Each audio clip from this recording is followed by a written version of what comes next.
মহাকাশে অভিযানের লক্ষ্যে ৫৪তম দেশ হিসেবে মার্কিন মহাকাশ গবেষণা সংস্থা নাসার সাথে সমঝোতা সই করেছে বাংলাদেশ, যার সুফল মিলতে পারে আরও ২ দশক পর।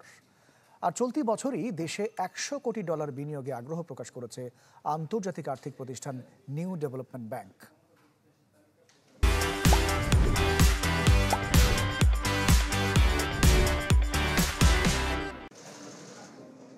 বিনিয়োগ সম্মেলনের দ্বিতীয় দিনে হোটেল ইন্টারকন্টিনেন্টালে উপস্থিত নাসার প্রতিনিধি দল। ৫৪তম দেশ হিসেবে আনুষ্ঠানিকভাবে মার্কিন মহাকাশ গবেষণা সংস্থাটির সঙ্গে সমঝোতা সই করে বাংলাদেশ। সংবাদ সম্মেলনে বিডা ও বেজার নির্বাহী চেয়ারম্যান জানান, এর মাধ্যমে নতুন গ্রহে বাংলাদেশি তরুণদের যাত্রা, মহাকাশ বিজ্ঞান ও গবেষণার পথ সুগম হলো।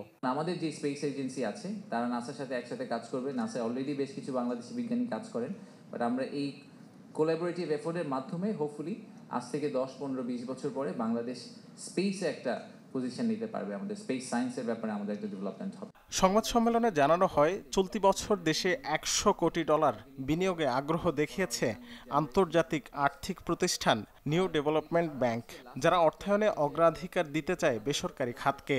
বিডার নির্বাহী চেয়ারম্যান জানান, শুধু ডলার নয়, বহুজাতিক মুদ্রায় অর্থায়নের পথ সহজ করতে কাজ করছে সরকার। প্রাইভেট সেক্টরে আমরা ওনাদেরকে আসলে অ্যাক্সেস দেওয়ার চেষ্টা করছি। যত বেশি প্রাইভেট সেক্টরের ভালো ক্লায়েন্টদেরকে আমাদেরকে অ্যাক্সেস দিতে পারি, ওনারা ওদের মধ্যে রিস্ক অ্যাসেস করে ইনভেস্ট করার চেষ্টা করবেন। সো এনডিবির রোলটা একদম ক্লাসিক ওয়ার্ল্ড ব্যাংকের যে সফট লোন ক্যাটাগরি সেটা কিন্তু না, ওনারা মোর লাইক এডিবি বা আইএফসি, তাদের সাথে আপনি কম্পেয়ার করতে পারেন।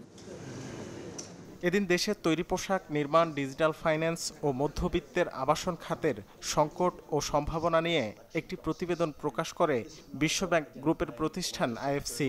তারা মনে করছে, কার্যকর সংস্কারের মাধ্যমে বাংলাদেশে বিপুল বিনিয়োগ ও লক্ষ লক্ষ মানুষের কর্মসংস্থান সম্ভব এই ৪ খাতেই।